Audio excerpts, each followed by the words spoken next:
Also joining us on the conversation is Olabode James, Cloud Technologies Architect. Welcome to Good Morning Nigeria. Thank you so much. It's a pleasure to have you join us. Thank you. Olabode James, Ajijola said it's the cloud century. What does that mean? So essentially, looking back to like 10 years, we didn't have as many devices as we currently have. You realize that many people, you have maybe 2 smartphones, you have a smart TV at home. Now our cars can even communicate. You have a lot of things on the wireless network. Now you get to realize, okay, are they able to communicate with one another? Actually, what drives that communication is the cloud. So essentially, we are saying that, okay, there's a wireless network in which devices are able to talk to one another. The interesting thing about the 5G is the fact that it is more from a cloud architect perspective where efficiency is being improved, capacity is also being improved. It's like you're moving to a bigger space. How big is the space? The space is over 1,000 times bigger than the current space you have. Such that, you know, like a while back, NTA had network problems. We couldn't communicate. That was the after effect of a network congestion. Imagine that in the next few years, that congestion is going to be more.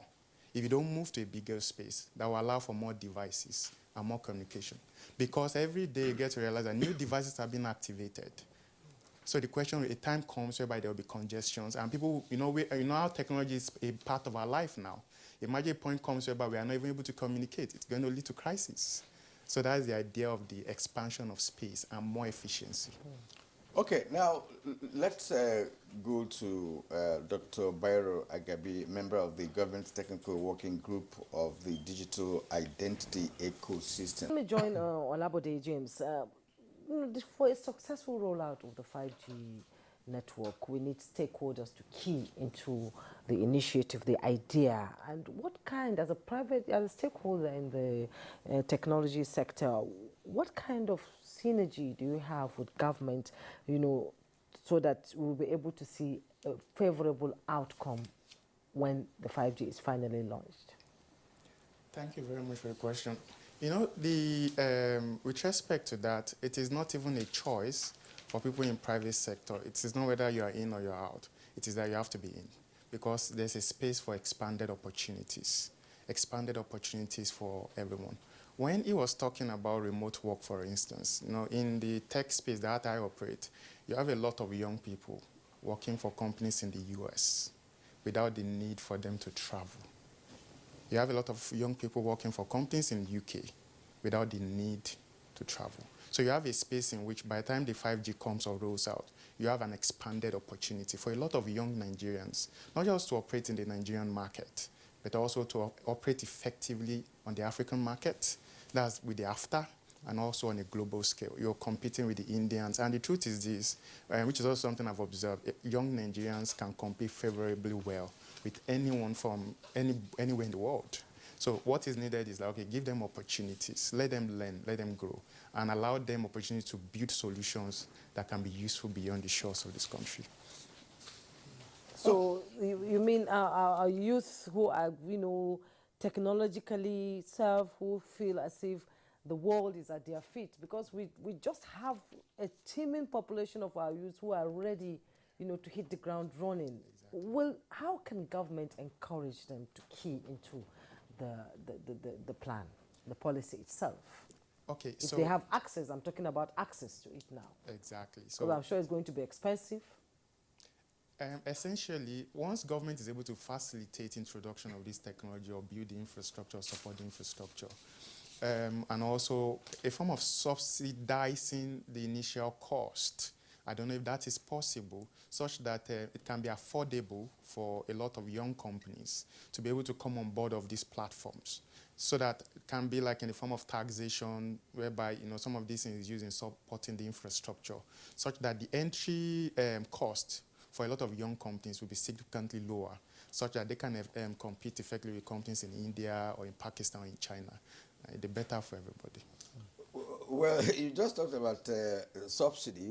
We are still grappling with subsidy. Subsidy. And you're talking about that subsidy in 5G, technology, which we're expecting to, you know, drive the economy.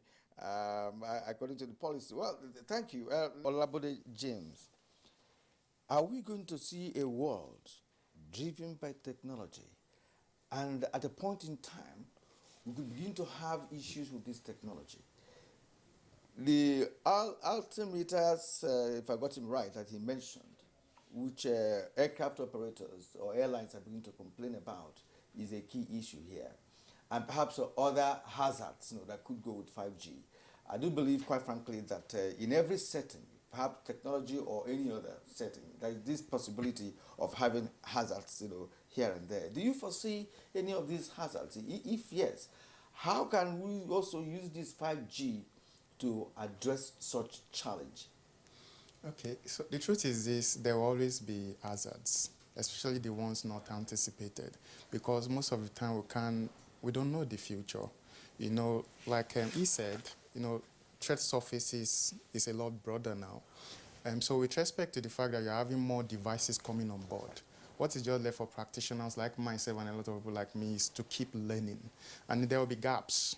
So it's to keep filling the gaps such that threat areas or threat spots can be reduced significantly, especially as you expand the technology surfaces. My colleague asked a question about cybercrime. We know that 5G is going to enhance the operations in the communication world, yes, using devices and what have you. Would that also not trigger efficiency in cybercrime? Because those who are in that business will also understand the workings of 5G and could leverage on it to also enhance their operations. Especially hackers. Exactly. And actually, that is the power. I like the concept of the blockchain. You get to also realize that, okay, as you have threat surfaces increasing, you also have technologies that are making it extremely difficult and impossible for you to compromise certain systems. So when you deploy solutions like with 5G, it will be very easy for you to deploy, say, like whether it is an ENR, which is a lot more secure than a lot of other technology before it. So you get to realize the hackers will need to learn more because you have also increased the threshold for you to attack systems, which is one of the advantages of the 5G. So how would the network rollout look like and its spread in the area of deployment, timeline and technology standards? Okay, so how high will it be? Okay, so essentially we're looking at, say, like 2-3 years for a lot of people to start experiencing these things. Of course, there have been the pilot, which was successful. So the next phase is, okay, for practitioners like myself to start building solutions. And the truth is, people have started, leveraging blockchain, using artificial intelligence, even including industrialization, whereby, just like he also mentioned, whereby someone can be in Nigeria, can be in Abuja, and control a robot in, say, Akwa Ibom or Cross River, or monitor the activities of whatever it is that's happening in a factory in, say, Bayelsa. So those are some of the things. So we're looking at, say, in a couple of years, we'll all start experiencing some of the benefits. Okay, thank you. Let's listen. Speak on that, really, and again, added to that, the issue of convergence, right? And if everybody migrates into 5G, for instance, would there be a possibility of having a convergence to the point where perhaps we will have crashes, loss of data, and what have you? Okay, so also the truth is also this, with technology is always improving. So there's also improvement in encryption technology, such that while this information might be away from you, so the possibility of a bad actor accessing that data, we are also making sure that it's becoming more difficult for them to access that by improving the encryption technology. So essentially that is that. So with 5G, it's going to create space for much more advanced encryption technology, such that you're sure your data is going to be more secure. Mm-hmm. Also, just like he said, the truth is not everything you keep in the cloud. There are certain national security-based information, you keep them local. But then while encryption is improving, you can keep the rest there, but for certain sensitive information, you keep them local. All right. I just hope that Nigerians are going to really key into this 5G technology, because from all you've said this morning, It appears to be the next direction that the world is going technologically. That leads me to ask Olabode James, who is in the private sector, to tell us the kind of skills that are required now for perhaps the younger generation of Nigerians to key into this 5G. Because you said we're expecting 6G, 7G, and what have you.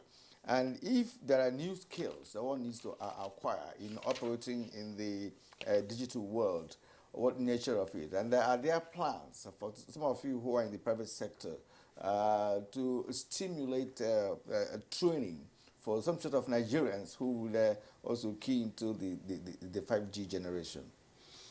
Okay, thank you so much. I actually like what is happening in Nigeria now. When you go online, you see coding for kids. Yes, yes. And this is the time we emphasize more of such. In those days, it was okay to be a lawyer or a doctor. But the world is moving.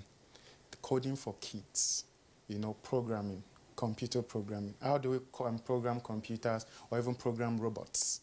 And those are some of the skills that should be accessible to as many people in this country, young people, as possible. We need to teach coding. We need to teach more of maths. We need to teach more of, and then combine it with engineering, because that's like the point where robotic comes in. So a lot of maths, a lot of programming, a lot of coding. That is the way forward. Well, are you suggesting that we should begin to include 5G and its components in our school curriculum? As a matter of fact, we should. The interesting thing is this. Nigerians, before now, it was always an American company come and deploy solutions or whatever it is in Nigeria.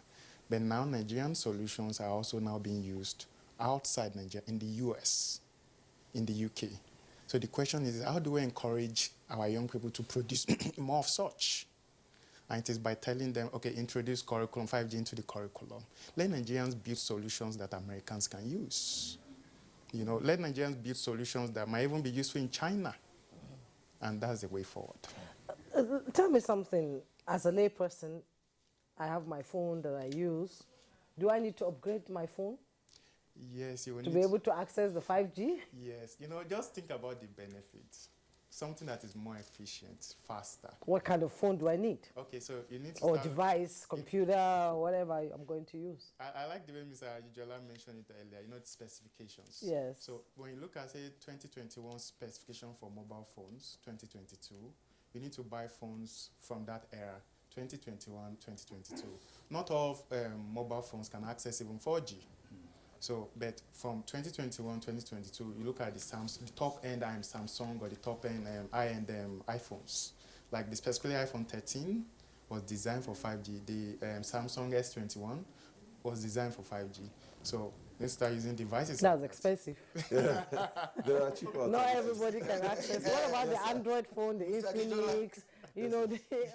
Having captured it, and here in the studio, we've had Olabode James.